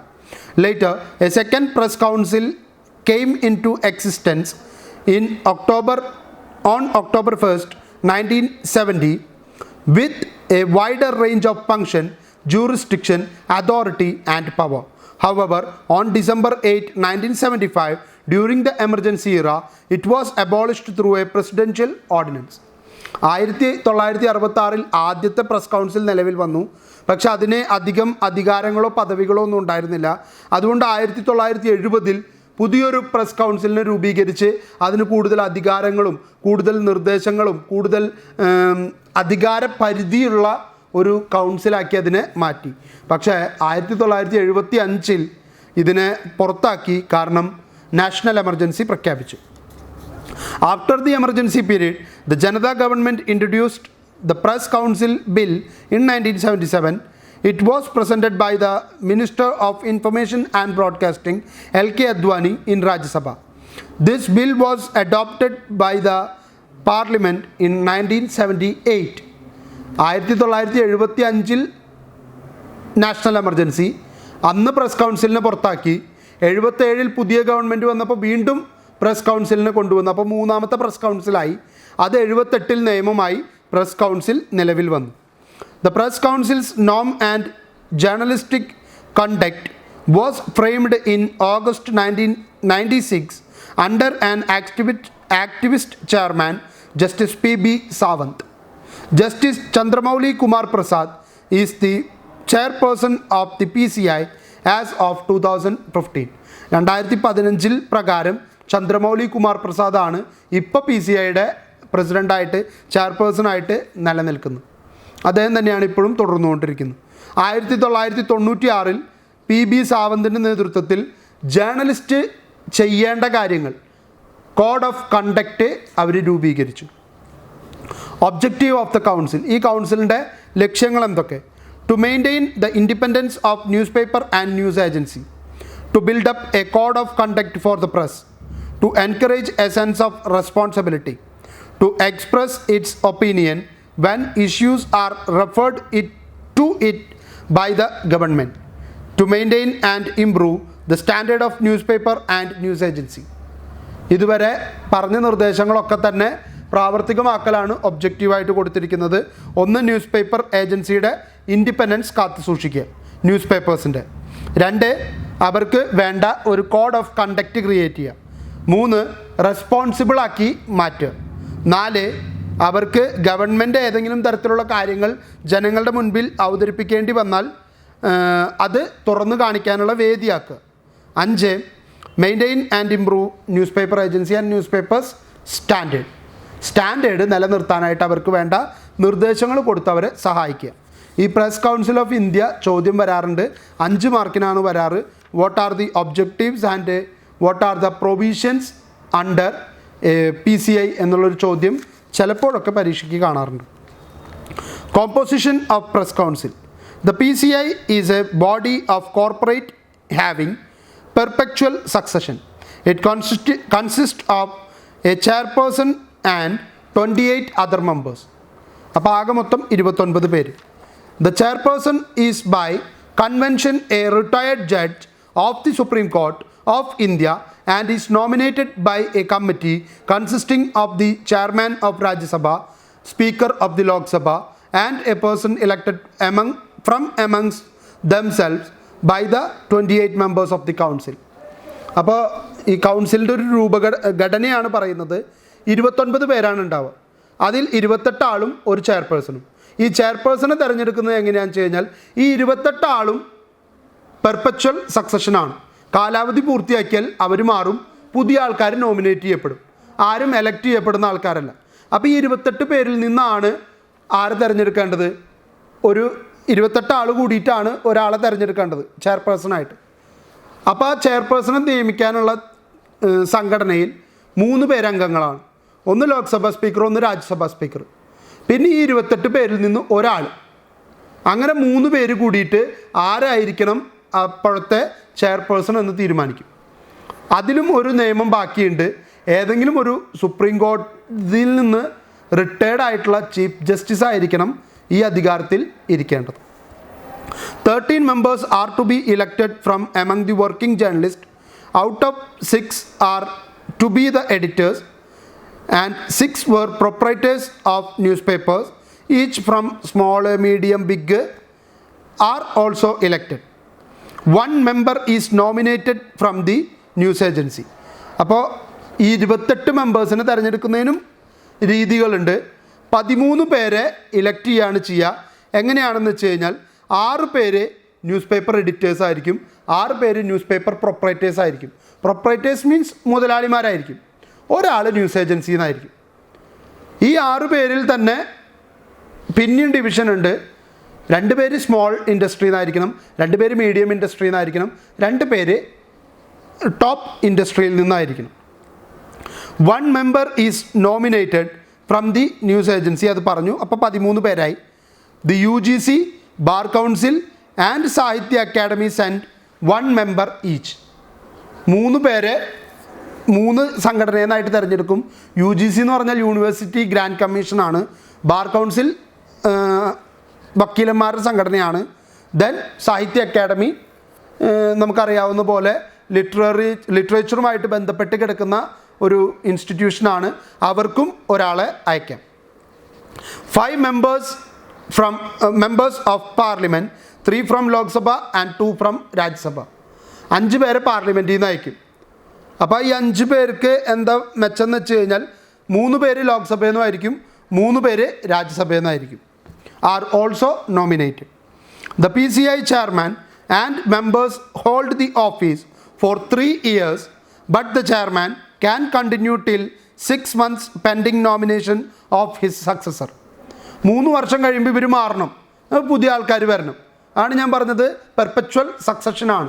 കാലാവധി പൂർത്തിയാകുമ്പോൾ അടുത്ത ആൾക്കാർ വരും. ചെയർമാന് വേണമെങ്കിൽ ഒരു 6 മാസം കൂടി തുടരാം. എന്തിൻ്റെ ബേസിസിൽ? അദ്ദേഹത്തിൻ്റെ സക്സസറെ കണ്ടെത്താനുള്ള ഒരു കാലാവധി. Members absent for 3 consecutive meetings without sufficient reason lost their membership. ഇവരുടെ മീറ്റിംഗ് വിളിക്കുമ്പോൾ 3 മീറ്റിങ്ങിൽ അടുപ്പിച്ച് വരാതിരുന്നാൽ ഓട്ടോമാറ്റിക്കലി നിങ്ങൾ അതിൻ്റെ സംഘടനയിൽ നിന്ന് പുറത്താവും. As do the MPs whose term in parliament and before that in the PCI, a retiring member can be renominated for not more than 1 term. That is, a person can be a member of the council for a maximum period of 6 years. ഒരു വട്ടം nominate ചെയ്യപ്പെട്ട വ്യക്തിക്ക് വീണ്ടും ഒരു വട്ടം കൂടി nominate ചെയ്യപ്പെട്ട് വരാം, വിരോധമൊന്നുമില്ല. പക്ഷേ മാക്സിമം ഒരാൾക്ക് PCIയുടെ മെമ്പറായിരിക്കാൻ പറ്റുന്ന കാലാവധി എന്ന് പറയുന്നത് 6 ഇയേഴ്സാണ്. 2 വട്ടേ മെമ്പർഷിപ്പ് എടുക്കാനായിട്ട് പറ്റുള്ളൂ, ഇതിൻ്റെ സംഘടനാ നേതൃത്വത്തിലേക്ക് വരാൻ പറ്റുള്ളൂ. കഴിയുമ്പോൾ ഓട്ടോമാറ്റിക്കലി പുറത്തു പോകേണ്ടി വരും. ഇനി എന്തൊക്കെ പവേഴ്സാണുള്ളതെന്ന് നോക്കാം. The council has the power to consider complaints suo motu in addition to inquiring into the complaints brought before it. It satisfied that a violation of misconduct has taken place, the PCI may warn, admonish or censure the newspaper, news agency, editor or journalist or disapprove the conduct. Recording the reason in writing. For conducting the enquiry, the PCI has the same powers to issue summons as civil court. ഏതെങ്കിലും തരത്തിലുള്ള മോശമായിട്ടുള്ള പ്രവർത്തനം news paper എഡിറ്റേഴ്സിൻ്റെ ഭാഗത്തുനിന്നോ പത്രപ്രവർത്തകരുടെ ഭാഗത്തുനിന്നോ പ്രൊപ്പറേറ്റേഴ്സിൻ്റെ ഭാഗത്തുനിന്നോ ഉണ്ടായതായിട്ട് കണ്ടുപിടിക്കപ്പെട്ട, even ഒരു ജേർണലിസ്റ്റിൻ്റെ ഭാഗത്തുനിന്ന് ഉണ്ടായാൽ അതിനെതിരെ നടപടിയെടുക്കാനും അതിനെക്കുറിച്ച് അന്വേഷണം നടത്താനും ആ കണ്ടക്റ്റ് എന്താണെന്ന് കണ്ടെത്തി അതിന് എതിരെ റീസൺ എഴുതി വയ്ക്കാനുമുള്ള ഭാരിച്ച ഉത്തരവാദിത്തമുള്ള സംഘടനയാണ് PCI. ഏതെങ്കിലും ഘട്ടത്തിൽ ആരെങ്കിലും വരുത്തേണ്ട ഒരു ആവശ്യം വന്നാൽ അവർ വിളിച്ചിട്ട് വരുന്നില്ലെങ്കിൽ അവർക്കെതിരെ ജുഡീഷ്യൽ കോർട്ടിന് പുറപ്പെടുവിക്കാൻ മാത്രം പറ്റുന്ന സമ്മൻസ് അയച്ചു കഴിഞ്ഞാൽ വന്നില്ലെങ്കിൽ പിന്നെ പോലീസ് പൊക്കിയെടുത്ത് കൊണ്ടുപോകും. അതുപോലെ സമ്മൻസ് അയക്കാനുള്ള കഴിവുള്ള സംഘടനയാണ് PCI. The Press Council is not armed with any punitive powers, but it can ensure that abuses do not pass without anybody noticing them or daring to raise a protest. Similarly, the opinions expressed by the Press Council will be a reminder to the press to make necessary changes. ഇവർക്ക് ആരും ശിക്ഷിക്കാനുള്ള അധികാരമൊന്നുമില്ല, summons പുറപ്പെടുവിക്കാൻ തന്നെ പറ്റുള്ളൂ. പക്ഷേ ഇവരുടെ പ്രവർത്തനം പലപ്പോഴും പ്രസ്സിനൊരു warning ആണ്. എന്തിനു വേണ്ടി? ഈ മേഖലകളിലൊക്കെ പ്രശ്നമുണ്ട്, അത് മനസ്സിലാക്കി തിരുത്തൽ വരുത്തുന്നതിൻ്റെ ഭാഗമായിട്ട് ഇവരുടെ നിർദ്ദേശങ്ങൾ എല്ലാവരും സ്വീകരിക്കാറുണ്ട്. എങ്ങനെയാണ് കംപ്ലൈൻറ്റ് കൊടുക്കാൻ പറ്റുക? നമുക്കിപ്പോൾ മനോരമയ്ക്കെതിരെ ഒരു കംപ്ലൈൻറ്റ് കൊടുക്കണം, അല്ലെങ്കിൽ മാതൃഭൂമിക്കെതിരെ ഒരു കംപ്ലൈൻറ്റ് കൊടുക്കണം. ഞാൻ എന്ത് ചെയ്യണം? എന്താണ് അതിൻ്റെ റൂട്ട്? അതാണ് ഇനി പറയാനായിട്ട് പോകുന്നു. The complaints to PCI can be from the press or against the press. ഒന്നെങ്കിൽ പ്രസ്സിൽ നിന്നായിരിക്കാം, അല്ലെങ്കിൽ പ്രസ്സിനെതിരായിട്ട് സാധാരണക്കാരിൽ നിന്നായിരിക്കാം. The complaint should first write to the editor of the newspaper by drawing attention to what the complaint consider to be a breach of journalist ethics or an offense against the public taste. നിങ്ങൾക്ക് എന്തെങ്കിലും ഒരു പത്രത്തിൽ വന്ന content മോശമാണെന്നോ പബ്ലിക്കിൻ്റെ ഇഷ്ടത്തിന് നിരക്കാത്തതാണെന്നോ തോന്നുകയോ മനസ്സിലാവുകയോ ചെയ്താൽ അത് നിങ്ങൾക്ക് PCIയുടെ മുൻപിലേക്ക് കംപ്ലൈൻ്റ് ആയിട്ട് എത്തിക്കുന്നതിന് മുൻപ് നിങ്ങൾ അതാത് പത്രത്തിൻ്റെ എഡിറ്റർക്ക് ഒരു ലെറ്റർ എഴുതണം. എഡിറ്റർക്ക് ലെറ്റർ എഴുതുമ്പോൾ നിങ്ങൾ ശ്രദ്ധിക്കേണ്ട കാര്യം എന്താണ് ആ നിങ്ങളുടെ കംപ്ലൈൻറ്റ് എന്നുള്ളത് വളരെ വ്യക്തമായിട്ട് ഇന്ന ദിവസം വന്ന പത്രത്തിൽ ഇന്ന പേജിൽ ഇന്ന കണ്ടൻറ്റിൽ പറഞ്ഞിരിക്കുന്ന കാര്യം ശരിയല്ല എന്നുള്ളത് ചൂണ്ടിക്കാണിക്കണം. If the complaint failed to evoke a reply from the editor, he or she should mention this fact in the complaint to the council. നിങ്ങൾ എഡിറ്റർക്ക് പരാതിപ്പെട്ടിട്ട് എഡിറ്ററുടെ ഭാഗത്തുനിന്ന് ഒരു അനുകൂല നടപടി ഉണ്ടായില്ലെങ്കിൽ അത് മെൻഷൻ ചെയ്തിട്ട് നിങ്ങൾക്ക് കൗൺസിലിന് പരാതി കൊടുക്കാം. The council has no power to take legal enforceable punitive action. It does not charge any fee from the complainants. അവർക്ക് നിയമ നടപടി സ്വീകരിക്കാനൊന്നും പറ്റില്ല, ശിക്ഷണ നടപടി സ്വീകരിക്കാൻ പറ്റില്ല. പക്ഷേ ഈ എഡിറ്ററെ വിളിച്ചു വരുത്താനും അയാളോട് ഇതിനെക്കുറിച്ച് ചോദിക്കാനുമുള്ള അധികാരം പ്രസ് കൗൺസിലിനുണ്ട്. ഇനി കംപ്ലൈൻറ്റ് കൊടുത്തതിൻ്റെ പേരിൽ ആർക്കും ഇപ്പോൾ ഫീസായിട്ടൊന്നും അവിടെ അടയ്ക്കേണ്ട ആവശ്യമില്ല. കൺക്ലൂഡിംഗ് ആണ്, there has been a gradual change in the tenor of the press from being the guardian of the society to a mere entertainer with business and profit. Being the primary aim, media in general resort to sensationalism and vulgarity to market its commodity by rubbing shoulders with the political powers and using religious and communal issues. All freedom and no responsibility is a dangerous portent, especially in a press with little or no special social responsibility. It is strongly felt that in the interest of the society, the press council should be vested with more powers to contain scurrilous written by the press. അപ്പോൾ ഇവിടെ freedom പ്രസ്സിന് ആവശ്യത്തിന് കിട്ടുന്നുണ്ട്. ആ freedom നല്ല രീതിയിൽ ഉപയോഗിക്കപ്പെടണമെങ്കിൽ press നിയന്ത്രണ വിധേയമായിരിക്കണം. പ്രസ്സിനെ കയറൂരി വിട്ടാൽ, പ്രസ്സിന് തോന്നിയതൊക്കെ ചെയ്യാനുള്ള അധികാരം കൊടുത്താൽ അത് വളരെ വലിയ വിപത്തിന് കാരണമാവും. അതുകൊണ്ടാണ് പ്രസ്സിനെ നിയന്ത്രിക്കാൻ ഇവിടെ ഒരു കൗൺസിൽ രൂപപ്പെടേണ്ടതിൻ്റെ ആവശ്യകതയുണ്ടായത്. ആ പ്രസ് കൗൺസിൽ ഉള്ളതുകൊണ്ടാണ് ഇന്ന് പ്രസ് അതിൻ്റെ അധികാരങ്ങൾ വിട്ട് ഒരുപാട് മുകളിലോട്ട് പോവാത്തത്. The PCI has rendered a great service to the nation and in particular to the development of the press as a self-regulating entity. It has from time to time censured and warned a number of erring newspapers for violating the code of ethics. The government is presently considering a proposal to replace the PCI by a new body with representation from every segment of the media. ഇപ്പോൾ വെറും 29 പേരുമായിട്ടുള്ളൊരു segment മാത്രമാണ്. അതിൽ നിന്ന് മാറ്റി എല്ലാ മേഖലയിൽ നിന്നുള്ള ആൾക്കാരെ കൂടി ഉൾക്കൊള്ളിച്ചുകൊണ്ട് ഒരു വലിയ കൗൺസിലിന് രൂപം കൊടുക്കണമെന്നുള്ളൊരു ആശയം ഇപ്പോൾ മുന്നോട്ട് വരുന്നുണ്ട്. കാരണം ഇപ്പോഴുള്ള PCIക്ക് ലിമിറ്റഡ് ആയിട്ടുള്ള അധികാരങ്ങൾ മാത്രമുള്ളൂ എന്നുള്ള തോന്നലിൽ നിന്നാണ് അങ്ങനെ ഒരു താല്പര്യം മുന്നോട്ട് വരുന്നത്. ഇനി നമുക്ക് അടുത്തത് നോക്കാം. പ്രസ് ഡ്യൂറിങ് ദി എമർജൻസി കാലത്തിൽ പ്രസ് എന്ത് ചെയ്തു എന്നുള്ളതാണ്. പ്രസ്സിന് യാതൊരു വിധത്തിലുള്ള അധികാരമോ അവകാശമോ ഫ്രീഡം ഓഫ് പ്രസ്സോ ഉണ്ടായിരുന്നില്ല. എന്നിട്ട് പ്രസ് എന്താണ് അതിന് പകരം ചെയ്തതെന്ന് നോക്കാം. On June 12, 1975, Justice Jagmohan Singha of Allahabad High Court found Mrs. Indira Gandhi guilty of corrupt election practices in 1971 parliamentary election from Raebareli constituency of Uttar Pradesh. The judge declared Mrs. Indira Gandhi 1971 election invalid and barred the Prime Minister from holding the political office for 6 years. However, he stayed the promulgation of his judgment for 22 days to permit the Congress party to elect a successor as Prime Minister.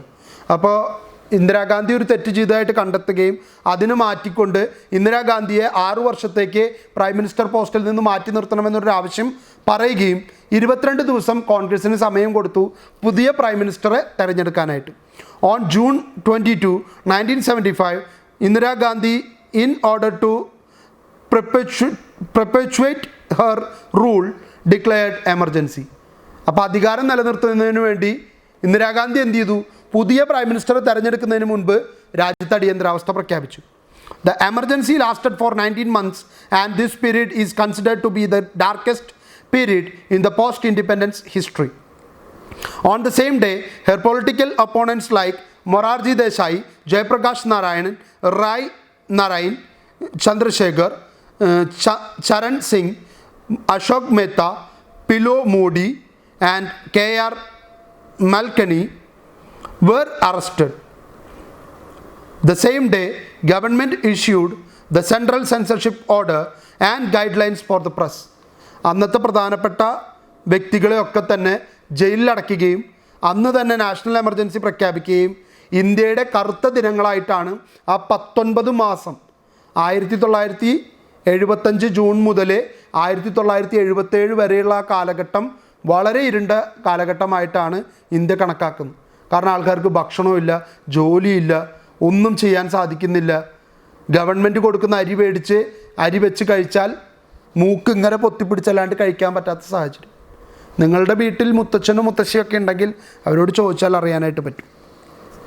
The Central Censorship Order addressed to all printers, publishers and editors prohibited the publication of news, comments, rumors or other reports relating to the action taken by the government in accordance with the proclamation of emergency in any newspaper, periodical or other document without their first being submitted for the scrutiny to an authorized officer of the government. അപ്പോൾ ഒരു proclamation ഇറക്കി അതിൽ വളരെ കൃത്യമായിട്ട് പറഞ്ഞു, നിങ്ങളൊരു പത്രമോ പീരിയോഡിക്കലോ ഏതെങ്കിലും ഒരു പ്രിൻറ്റിങ് യൂണിറ്റോ നടത്തുന്നുണ്ടെങ്കിൽ നിങ്ങൾ ഈ അടിയന്തരാവസ്ഥ കാലത്ത് പ്രിൻ്റ് ചെയ്യുന്നതെല്ലാം ഗവൺമെൻറ്റിൻ്റെ ഓഫീസറെ കാണിച്ചതിന് ശേഷം മാത്രമേ പ്രിൻ്റ് ചെയ്യാനായിട്ട് പാടുള്ളൂ. അല്ലാത്തതൊക്കെ രാജ്യദ്രോഹത്തിന് തുല്യമായിട്ടുള്ള കുറ്റമാണ് എന്ന് അവരതിലൂടെ സ്ഥാപിച്ചെടുത്തു. The chief censor was given total responsibility for supervising and directing censorship. During this period, the chief censor had sent to every paper detailed instruction about the coverage of news and reports and photographs. For instance, the papers were prohibited to carry any news, reports and photographs of the demolition carried out around Turkmen Gate in New Delhi during emergency. അപ്പോൾ എന്തിനാണ് ഇങ്ങനൊരു officer വെച്ചിരിക്കുന്നതെന്ന് വെച്ച് കഴിഞ്ഞാൽ നമ്മളുടെ പ്രസ്സിൻ്റെ ഭാഗത്ത് നിന്ന് ഒരു വിധത്തിലും ഗവൺമെൻറ്റിനെതിരായിട്ടുള്ള ഒരു വാർത്തയും പുറത്തു പോകാതിരിക്കാൻ വേണ്ടിയിട്ടാണ്. കാരണം ഗവൺമെൻറ് ചെയ്യുന്നത് ശരിയാണെന്ന് ജനങ്ങളുടെ മുൻപിൽ മറച്ചു പിടിക്കാനുള്ളൊരു മറയാക്കിയിട്ട് പത്രങ്ങളെ മാറ്റാനുള്ളൊരു ശ്രമം നടത്തുകയാണ്. അതിനാണ് ഇങ്ങനൊരു ഓഫീസർ വെച്ചിരിക്കുന്നത്. ഏതെങ്കിലും പത്രം ഗവൺമെൻറ്റിനെതിരായിട്ട് എഴുതിയാൽ ഈ ഓഫീസർ അത് തിരുത്തിയാൽ മാത്രമേ പബ്ലിഷ് ചെയ്യാൻ അനുമതി കൊടുക്കുകയുള്ളൂ. During the emergency many journalist were jailed, newspaper offices were raided and power supply was cut off to printing press. The press as a whole did not stand up against the emergency. It crawled during this period, whereas it was expected to bend only. പത്രങ്ങളോടൊന്ന് വളഞ്ഞു നിൽക്കാനേ പറഞ്ഞുള്ളൂ.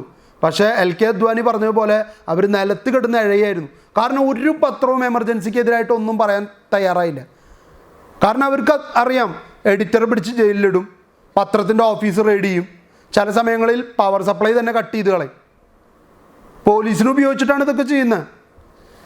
കാരണം ഈ പത്രങ്ങൾ സത്യസന്ധമായിട്ട് report ചെയ്താൽ ഇന്ദിരാഗാന്ധിക്ക് അറിയാം ഇന്ദിരാഗാന്ധിക്ക് എതിരായിട്ടുള്ള റിപ്പോർട്ടുകൾ വരും എന്നുള്ളത്. അതിന് തടയിടാനാണ് ഇന്ദിരാഗാന്ധി ഇതൊക്കെ ചെയ്യുന്നത്. The government guidelines and censorship orders had effect throughout the country following the declaration of emergency. Perhaps the two best known papers which stood up against the government's repressive tactics were the Indian Express and the Statesman. പക്ഷേ രണ്ട് പത്രങ്ങൾ അതിനെ എതിർത്ത് നിന്നു. അവർ ശക്തമായിട്ട് അവരുടെ റിപ്പോർട്ടുകളുമായിട്ട് മുന്നോട്ട് പോയി. അതിലൊന്ന് ദി ഇന്ത്യൻ എക്സ്പ്രസ് ആണ്, ഇപ്പോൾ നമ്മൾ വായിക്കുന്ന സെയിം ഇന്ത്യൻ എക്സ്പ്രസ്. രണ്ടാമത്തേത് സ്റ്റേറ്റ്സ്മാൻ ആണ്.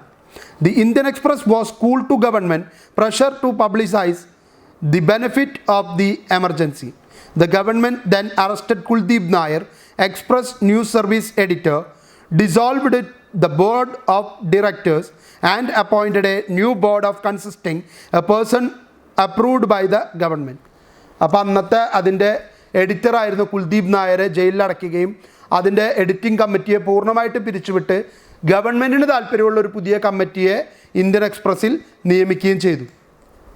In 1977, the government accused the statesman of mismanagement and impounded the passport of the managing director, C.R. Irani.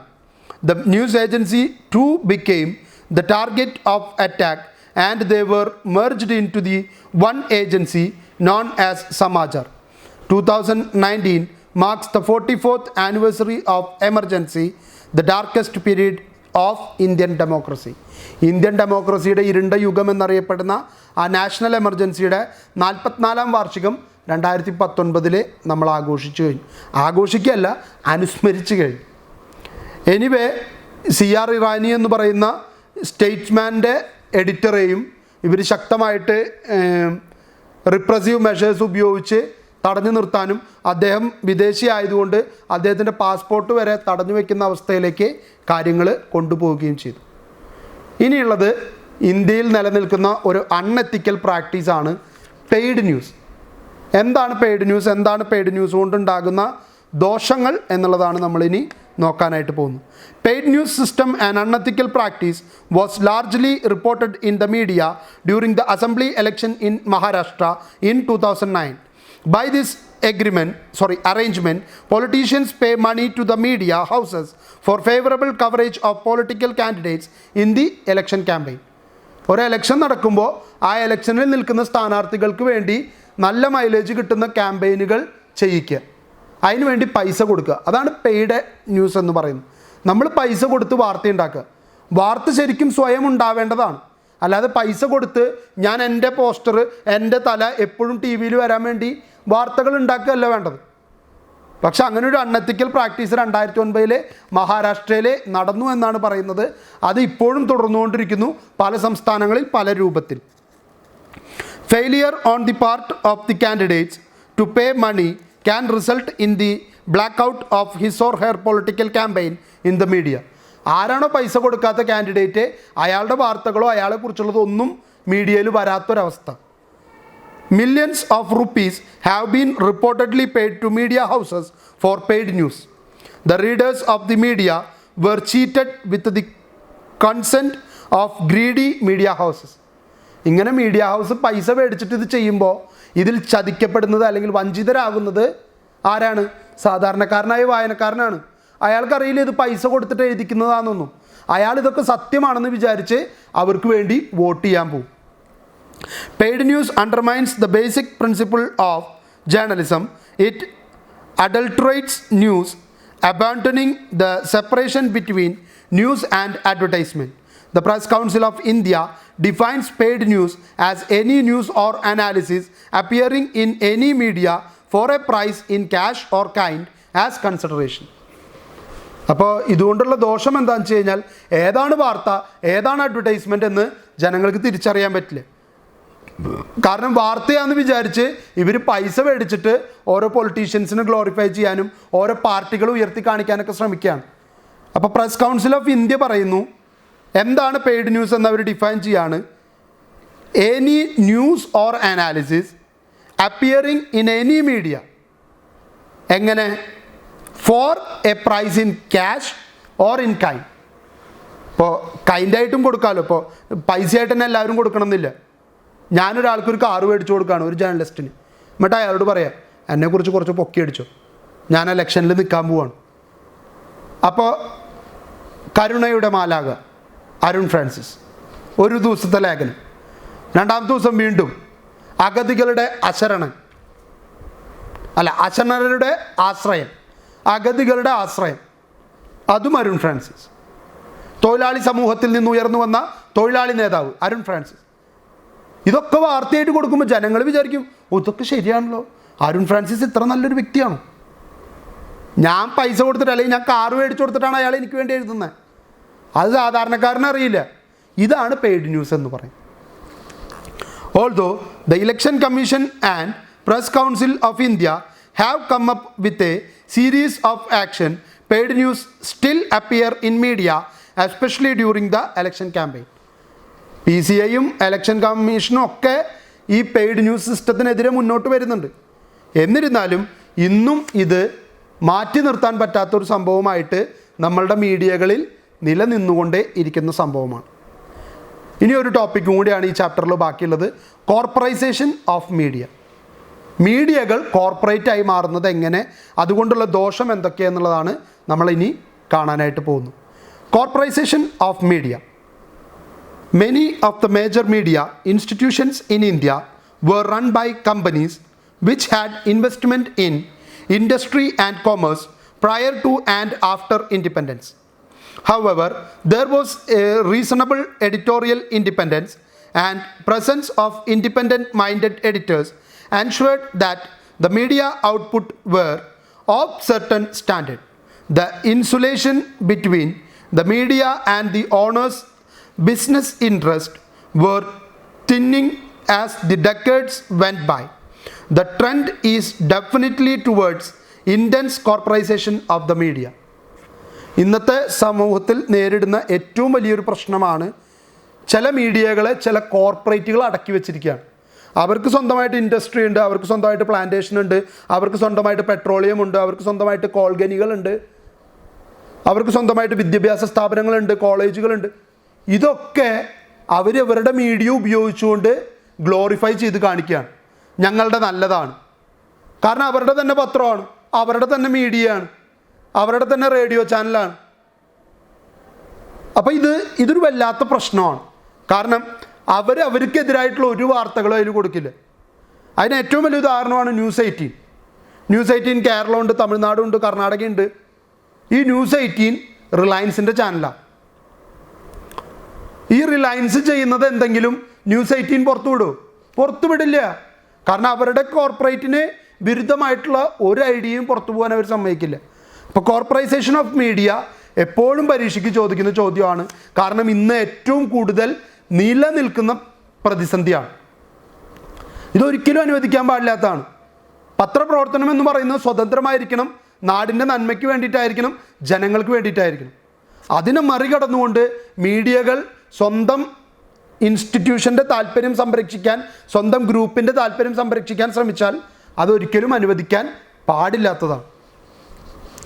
The Dainik Bhaskar group, which in 1958 ran a single edition Hindi newspaper from Bhopal, has market capitalization of 4,454 crores on 7 newspaper, 2 magazine, 7 radio station, and has a significant presence in printing, textile, oil, solvent extraction, hotel, real estate, and power generation industries.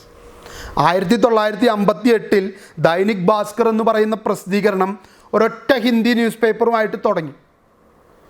ഇന്നതിൻ്റെ അവസ്ഥയാണ് പറയുന്നത്. 2010 ആവുമ്പോഴേക്കും 4,454 കോടി രൂപ ആസ്തിയുള്ള വലിയൊരു ഗ്രൂപ്പായിട്ട് മാറി. എന്തിലൊക്കെ അവരുടെ കഴിവെന്ന് നോക്കൂ. പ്രിൻറ്റിംഗ് പ്രസ്, 2 മാഗസിൻസും 17 റേഡിയോയും 7 ന്യൂസ് പേപ്പറും അവർ ഓൺ ചെയ്യുന്നു. അതുകൂടാതെ textiles, oil, solvent extraction, hotel, real estate, സകല മേഖലയിലും അവർ. അപ്പോൾ ഹോട്ടൽ മേഖലയിലൊരു പ്രശ്നം ഉണ്ടായാൽ അവരതിനെ വലുതാക്കി ഉയർത്തി കാണിക്കില്ല. പഴകിയ ഭക്ഷണം കൊടുക്കുന്നത്, അജിനാമോട്ടോ ഉപയോഗിക്കുന്നത്, അതൊന്നും ദൈനിക് ഭാസ്കറിൽ വരില്ല. കാരണം അവർ ഹോട്ടൽ മാനേജ്മെൻറ്റിൻ്റെ രംഗത്തുള്ളതാണ്. അവർക്കെതിരായിട്ടുള്ള റിപ്പോർട്ട് കൊടുക്കൂ. ഇതാണ് പ്രത്യേകത. അവർക്ക് ഓയിൽസ് ഉണ്ട്. അപ്പോൾ ഓയിൽ കമ്പനികൾ കൂടുതൽ പൈസ മേടിക്കുന്ന കാര്യം അവർ മിണ്ടില്ല.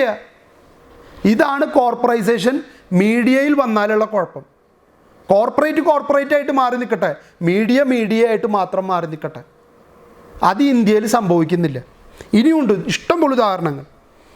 On May 19, 2012, the Aditya Birla Group announced that it had acquired a 27.5% stake in Living Media India Limited that owns Aaj Tak and Headlines Today and hosts a publication including India Today.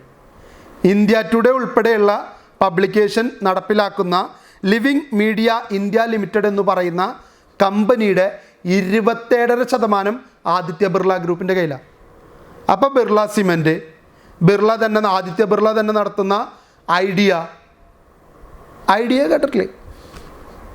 Mobile phone company, cellular limited, ഇവർക്കെതിരെയൊക്കെയുള്ള പരാതികൾ, അവരമിതമായിട്ട് പൈസ മേടിക്കുന്നത്, അവരമിതമായിട്ട് ജനങ്ങളെ പിഴിയുന്നത് ഇവരുടെ മീഡിയയിൽ മാത്രം വരില്ല. ആജ് തക്ക് എന്ന് പറയുന്ന ചാനലിലും വരില്ല. ഹെഡ്ലൈൻസ് ടുഡേ നിങ്ങൾ കണ്ടിട്ടുള്ള ചാനലായിരിക്കുമല്ലോ. എപ്പോഴെങ്കിലും ഇംഗ്ലീഷ് ചാനലുകൾ മാറ്റുമ്പോൾ ഹെഡ്ലൈൻസ് ടുഡേ കണ്ടിട്ടുണ്ടായിരിക്കും. ഇതാണ് ഇവിടുത്തെ ഏറ്റവും വലിയ പ്രശ്നം. അവരെക്കുറിച്ചുള്ള പ്രശ്നങ്ങൾ ജനങ്ങളുടെ മുൻപിൽ അവതരിപ്പിക്കപ്പെടില്ല. On December 21, 2012, Oswald Greentech, formerly Oswald Chemicals and Fertilizers, acquired a 14.17% shareholding in New Delhi Television. അതായത് NDTV. NDTV മേടിച്ച് നോക്കണത് ഒരു ഫെർട്ടിലൈസർ കമ്പനിയാണ്, രാസവള നിർമ്മാണ കമ്പനിയാണ്. NDTV പോലൊരു കമ്പനിയുടെ 14% മേടിച്ചിരിക്കുന്നു. അപ്പോൾ ഫെർട്ടിലൈസേഴ്സ് ഉണ്ടാക്കുന്നതിനെതിരെ ഒരു വാർത്ത വന്നാൽ NDTV കൊടുക്കില്ല. NDTVക്ക് അതൊരു പ്രശ്നമല്ല. One of the latest examples of a business corporation taking control of the media was takeover of the News 18 by the Mukesh Ambani's Reliance Industries Limited in 2014. Network 18 has several media entities such as TV 18, Home Shop 18, CNN IBN, First Post, IBN 18, Web 18, Studio 18, Shop 18, Infomedia 18 and Viacom 18. Rajdeep Sardesai, a respected journalist and head of CNN IBN television news channel in English, resigned along with the several other journalists protesting the takeover by Reliance.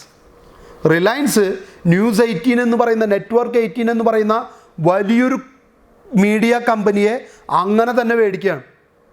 കാരണം അവർക്ക് ഇഷ്ടം പോലെ വേറെ മേഖലകളുണ്ട്. Shop 18 ഉണ്ട്, web 18 ഉണ്ട്, studio 18 ഉണ്ട്. ഒക്കെ ഈ 18ൻ്റെ നിയന്ത്രണത്തിലുള്ള മറ്റു പല മീഡിയ ഓർഗനൈസേഷൻസാണ്. ഇതിലൂടെയൊക്കെ റിലയൻസിനെ ഗ്ലോറിഫൈ ചെയ്തുകൊണ്ടും മറ്റ് ഗ്രൂപ്പുകളെ താഴ്ത്തിക്കെട്ടിക്കൊണ്ടുള്ള വാർത്തകൾ ഒരുപാട് അവർക്ക് കൊടുക്കാൻ പറ്റും. അതിനു വേണ്ടിയിട്ടാണ് റിലയൻസ് ഇത് മേടിച്ചത്. അതിൽ ദേഷ്യം വന്നിട്ട്, അതിൽ മനസ്സും എടുത്തിട്ടാണ് CNN IBNൻ്റെ അന്നത്തെ എഡിറ്ററായിരുന്ന രാജ്ദീപ് സർദേശായി അതിൽ നിന്ന് വിഡ്രോ ചെയ്തു, റിസൈൻ ചെയ്ത് പുറത്തു കടന്നു. In 2018, a sting operation nicknamed Cobra Post 136 by Pushp Sharma of Cobra Post showed videos of meeting held with owners and high-ranking personnel of two or more than 24 media houses, both mainstream and regional. These included the biggest one and smaller one, the oldest ones and newer ones.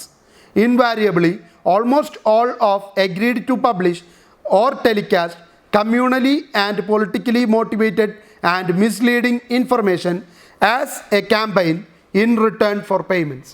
അപ്പോൾ cobra പോസ്റ്റിലെ പുഷ്പ് Sharma എന്നൊരു വ്യക്തി ഒരു ഒളിക്യാമറ operation നടത്തി. അതിൽ അദ്ദേഹം കണ്ടെത്തിയത് ഏകദേശം 2 ഡസണിൽ അധികം മീഡിയ കോർപ്പറേറ്റുകളുടെ ഓണേഴ്സ് അല്ലെങ്കിൽ മീഡിയാസിൻ്റെ ഓണേഴ്സ്, അത് റീജിയണൽ ആവാം, നാഷണൽ ആവാം, ഇൻ്റർനാഷണൽ ആവാം, അതുപോലെ തന്നെ ചെറുതാവാം, വലുതാവാം, തുടക്കമാവാം, പഴയതാവാം, എല്ലാവരും കൂടിച്ചേർന്ന് തീരുമാനിക്കുകയാണ്. എന്താ തീരുമാനം? പൈസ മേടിച്ച് വാർത്ത കൊടുക്കാം എന്നുള്ള ധാരണയിൽ ഇവരെല്ലാവരും പരസ്യമായിട്ട് ഒപ്പുവെക്കുന്നതിൻ്റെ മീറ്റിങ്ങിൻ്റെ വീഡിയോയാണ് കോബ്ര പോസ്റ്റ് പുറത്തുവിട്ടത്. അപ്പം അത് ക്ലിയറാണ്, പൈസയ്ക്ക് വേണ്ടിയിട്ടാണ് മീഡിയയെ ഉപയോഗിക്കുന്നത് എന്നുള്ളത് വളരെ ക്ലിയറാണ്. The media houses agreeing to run such malicious campaign including Times of India, India Today, Hindustan Times, C News, Network 18, The New Indian Express and many. ഇതിൽ പങ്കെടുത്ത്, ഈ മീറ്റിങ്ങിൽ പങ്കെടുത്ത് പൈസയ്ക്ക് വേണ്ടി എന്തും എഴുതാമെന്ന് തീരുമാനിച്ചവരുടെ കൂട്ടത്തിൽപ്പെട്ടതാണ് നെറ്റ്വർക്ക് 18 ഒക്കെ. അതാണിപ്പോൾ റിലയൻസ് ഏറ്റെടുത്തിരിക്കുന്നത്. അപ്പോൾ അധപതനം എവിടേക്ക് പോയി എന്ന് നോക്കൂ. പക്ഷെ ഇതിൽ ഏറ്റവും വലിയൊരു കാര്യം, ദി ഹിന്ദു എന്ന പത്രം ഇതിനകത്ത് ഇല്ല എന്നുള്ളതാണ്. അവരതിനൊന്നും തയ്യാറല്ല എന്നുള്ളതാണ്. This again proves the point that corporate interest override the ethics of journalism in India. The sting operation amply demonstrate the fact that money precedes over fair and objective journalism. ഇന്ന് നല്ല journalism ഒരിക്കലും കാണാൻ കിട്ടുന്നില്ല. പൈസയ്ക്ക് വേണ്ടി അല്ലെങ്കിൽ പൈസയാൽ നിയന്ത്രിക്കപ്പെടുന്ന journalism മാത്രമാണ് ഇന്ന് നമ്മുടെ സമൂഹത്തിൽ ഉണ്ടായിക്കൊണ്ടിരിക്കുന്നത്. Credibility is the greatest asset of journalist in the profession. Recently, some of the important names whom many consider to be highly credible and talented had to step down from important media institution due to undesirable attempts by the management to influence the editorial policies. ഒരു പത്രപ്രവർത്തകന് ഏറ്റവും ആദ്യം ഉണ്ടായിരിക്കേണ്ടത് ക്രെഡിബിലിറ്റിയാണ്, വിശ്വാസ്യത. അതില്ലെങ്കിൽ ഈ പ്രൊഫഷനിൽ നിലനിന്ന് പോകാൻ പാടില്ല. ഒരുപാട് മീഡിയാസിൽ നിന്ന് ക്രെഡിബിലിറ്റിയുടെ പേരിൽ, വിശ്വാസ്യത തകർക്കപ്പെടുന്നു എന്ന പേരിൽ രാജിവെക്കേണ്ട, ഇറങ്ങിപ്പോരേണ്ടി വന്ന ഒരുപാട് നല്ല ജേർണലിസ്റ്റുകളുണ്ട്. തങ്ങളുടെ വിശ്വാസ്യതയ്ക്ക് നിരക്കാത്തതൊന്നും എഴുതാൻ പറ്റില്ല എന്നുള്ളതിൻ്റെ പേരിൽ കമ്പനിയിൽ നിന്ന് പുറത്താക്കപ്പെട്ടവർ. അതിൽ ഏറ്റവും വലിയ ഉദാഹരണമാണ് ന്യൂസ് 18 നെറ്റ്വർക്കിൽ നിന്ന് പുറത്തുപോയ Rajdeep Sardesai, P Sainath, Praveen Swami, Manu Joseph and others leaving the different media organization that they served for many years raise more questions than answers. ഒരുപാട് ചോദ്യങ്ങൾ സമൂഹത്തോട് ചോദിച്ചവരാണ്, സമൂഹത്തിന് ഉത്തരങ്ങൾ കൊടുത്തവരല്ല, ചോദ്യങ്ങൾ കൊടുത്ത് സമൂഹത്തിനെ ചിന്തിപ്പിച്ചവരാണ്. അവർക്ക് ഈ ഒരു രീതിയോട് ചേർന്ന് പോകാൻ കഴിയാത്തതിൻ്റെ പേരിൽ ഇറങ്ങിപ്പോരേണ്ടി വന്ന ഒരുപാട് നല്ല ജേർണലിസ്റ്റുകളുണ്ട്. Unbending journalists who hold highest standard of journalism are becoming a rare tribe in the present context. നട്ടെല്ല് വളയ്ക്കാത്ത അല്ലെങ്കിൽ കുനിഞ്ഞു നിൽക്കാൻ താല്പര്യമില്ലാത്ത നല്ല ജേർണലിസ്റ്റുകൾ ഇന്നത്തെ സമൂഹത്തിൽ ഇല്ല എന്നുള്ളത് വലിയൊരു പോരായ്മയാണ്. ഇല്ല എന്നല്ല, കുറവാണ് എന്നുള്ളത് വലിയൊരു പോരായ്മയാണ്. Criticism and dissent are essential in democracy. The press, however, has to ensure that it is objective and unbiased, not influenced by favors, money or sops. Only in such a situation can the press a vital role in mobilizing public opinion and also act as a watchdog safeguarding people's liberty. ഒരു democratic കൺട്രിയിൽ ആദ്യം വേണ്ടത് press ഫ്രീഡവും ആ press credible ആയിരിക്കുക എന്നുള്ളതാണ്. അതിന് ആ പ്രസ്സിന് പറ്റിയില്ലെങ്കിൽ അവർ ഏതെങ്കിലും തരത്തിലുള്ള പക്ഷപാതപരമായിട്ടുള്ള തീരുമാനങ്ങളോ ഏതെങ്കിലും തരത്തിലുള്ള ഫേവറബിൾ ആയിട്ടുള്ള തീരുമാനങ്ങൾക്ക് വേണ്ടി എന്തെങ്കിലും ചെയ്തു കൊടുക്കാൻ തീരുമാനിച്ചാൽ അത് പബ്ലിക് ഒപ്പീനിയനെ ബാധിക്കുകയും അത് ഈ രാജ്യത്തെ ജനങ്ങളുടെ ലിബർട്ടി സംരക്ഷിക്കപ്പെടുന്നതിന് തടസ്സം സൃഷ്ടിക്കുകയും ചെയ്യും. അങ്ങനെ ഒരു ന്യൂസ് പേപ്പറും മാറാൻ പാടില്ല എന്നുള്ളതാണ് നമ്മളുടെ ആവശ്യം. അതുകൊണ്ട് കോർപ്പറൈസേഷൻ ഓഫ് മീഡിയ എന്ന് പറയുന്നത് ഒരിക്കലും അനുവദിക്കാൻ കഴിയുന്ന ഒന്നല്ല. പക്ഷേ ഇന്ന് വളരെ വ്യാപകമായിട്ട് നടന്നുകൊണ്ടിരിക്കുകയാണ്. റിവ്യൂ ക്വസ്റ്റ്യൻസ് നോക്കുക, അതിൻ്റെയുള്ള ഉത്തരങ്ങൾ നോട്ട്സിൽ എഴുതി വയ്ക്കുക. James Augustus Hicky, James L Buckingham, press commission, Serampore missionary, Harijan, INS. Role of the press during the first world war, അതങ്ങനെ തന്നെ ഇവിടെ കൊടുത്തിട്ടുണ്ട്. When the press was asked to bend you chose to crown. Analyze this statement on the background of the role played by the press during the emergency era of 1975 to 77. The press in emergency period എന്ന് പറഞ്ഞിട്ട് ഇവിടെ ഒരു വലിയ paragraph കൊടുത്തിട്ടുണ്ട്, വലിയൊരു passage കൊടുത്തിട്ടുണ്ട്. അത് വായിച്ച് മനസ്സിലാക്കി ഉത്തരം എഴുതുക. Press council of India is a paper tiger. Comment, paper ടൈഗറാണ്, കടലാസ് പുലി. എന്താ കാരണം? അതിന് അധികാരങ്ങളുണ്ട്, പക്ഷേ ശിക്ഷണ നടപടികളൊന്നും സ്വീകരിക്കാൻ പറ്റില്ലെങ്കിൽ പിന്നെ അതിൻ്റെ അധികാരം കൊണ്ട് എന്താണ് ഉപകാരം? അപ്പോൾ പ്രസ് കൗൺസിലിൻ്റെ ഇതും വളഞ്ഞു മൂക്ക് പിടിക്കലാണ്. പ്രസ് കൗൺസിലിൻ്റെ അധികാരങ്ങൾ, അവരുടെ അവകാശങ്ങൾ, ജൂറിസ്ഡിക്ഷൻ ഏതാണെന്ന് ചോദിച്ചാൽ മതി. അത് ചോദിക്കാതെ ഇങ്ങനൊരു കമൻറ്റ് തന്നിട്ട് അതിനെ കുറിച്ച് നിങ്ങളോട് എഴുതാൻ പറയാം. Critically analyse the Bengal gazette, the first news paper in India. Direct question ആണ്. എലുസിഡേറ്റ് the contribution of Ram Mohan Roy towards the Indian journalism. ഡയറക്റ്റാണ്, അദ്ദേഹത്തിന് 3 പ്രസിദ്ധീകരണങ്ങൾ എഴുതാം. What is the role of the national press in India's freedom struggle. Freedom സ്ട്രഗിളിൽ press വഹിച്ച contribution നമ്മൾ ഇന്ന് കഴിഞ്ഞതിൻ്റെ മുമ്പത്തെ ക്ലാസ്സിലായിട്ട് ചർച്ച ചെയ്തിട്ടേ ഉള്ളൂ. Mahatma Gandhi was an editor with difference. Analyse this statement outlining his contribution to journalism. അപ്പോൾ എഡിറ്റോറിയൽ ടോപ്പിക്സ് മാത്രം എഴുതിയാൽ പോരാ, ജേർണലിസത്തിന് കൊടുത്ത എല്ലാ കോൺട്രിബ്യൂഷനും എഴുതണം. അദ്ദേഹത്തിൻ്റെ വ്യൂസ് ഓൺ അഡ്വർടൈസ്മെൻറ്റ്സ്, അദ്ദേഹത്തിൻ്റെ എഡിറ്റോറിയൽ ടോപ്പിക്സ്, അദ്ദേഹത്തിൻ്റെ ഇമ്പാക്റ്റ് ഓഫ് ജേർണലിസം, അതുപോലെ തന്നെ അദ്ദേഹം നടത്തിയിരുന്ന പ്രസിദ്ധീകരണങ്ങൾ, അദ്ദേഹത്തിൻ്റെ പബ്ലിക്കേഷൻസ്. അപ്പം ഇങ്ങനെയാണ് ചോദ്യങ്ങൾ വരിക. ആ ചോദ്യങ്ങൾക്കുള്ള ഉത്തരങ്ങളാണ് നിങ്ങൾ എഴുതേണ്ടത്. അതിന് പറ്റിയാൽ മാത്രമേ നിങ്ങൾക്ക് നല്ല മാർക്ക് സ്കോർ ചെയ്യാൻ പറ്റുള്ളൂ. എല്ലാവർക്കും നല്ലൊരു ദിവസം ഉണ്ടാവട്ടെ. നമ്മളുടെ ഈ ചാപ്റ്ററും കഴിഞ്ഞു. ഇനി നമ്മൾ ഹിസ്റ്ററി ഓഫ് മലയാളം പ്രസ് എന്നുള്ള അല്ലെങ്കിൽ മലയാളം ജേർണലിസം എന്നുള്ള ഒരു ടോപ്പിക്കാണ് അടുത്ത ചാപ്റ്ററിൽ കൈകാര്യം ചെയ്യാൻ പോകുന്നത്. Thank you.